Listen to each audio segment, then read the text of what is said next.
En fait, une recommandation qui devait être faite par l'Assemblée nationale pour reconnaître officiellement les génocodes, ça veut dire les génocides commis en République démocratique du Congo basés sur les gains économiques.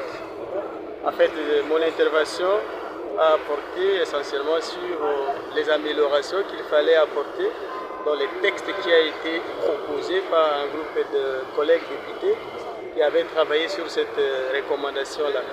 Il faut noter que parmi les matières non législatives que les députés ou l'Assemblée nationale peut prendre figure des recommandations qui sont en fait des conseils que l'Assemblée nationale donne au gouvernement et aux institutions de la République et sur des questions bien déterminées. En fait, nous avons pensé que la question du génocide est une question très importante qui touche à la République démocratique du Congo.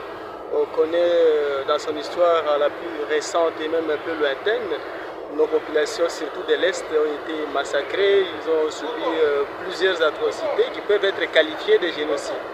Et le gouvernement congolais se bat depuis un certain temps pour en fait la reconnaissance de ces concepts-là, de ces génocides-là, tant au niveau national qu'au niveau international.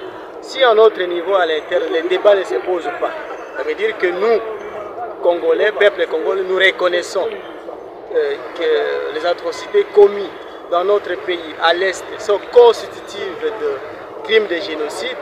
Eh bien, à l'international, la question fait encore débat. Voilà pourquoi nous avons pensé qu'aujourd'hui, il fallait que le Parlement congolais puisse voter cette recommandation-là qui assigne un certain nombre de devoirs à notre gouvernement pour que finalement les génocides congolais soient reconnus au niveau international. Mais un tel travail ne pouvait pas se faire dans la précipitation. Voilà pourquoi nous avons pensé et que le texte qui a été proposé devrait être enrichi dans une commission PAJ ou même une commission spéciale pour que finalement on produise un document qui peut être consommé tant au niveau national qu'au niveau international et puis sans courir en fait des critiques. C'était effectivement ça, malheureusement. La plénière est souveraine, la question a été soumise au vote. Nous venons de voter cette recommandation, l'Assemblée nationale venait de voter cette recommandation à la majorité, moyennant les amendements qui ont été certainement proposés.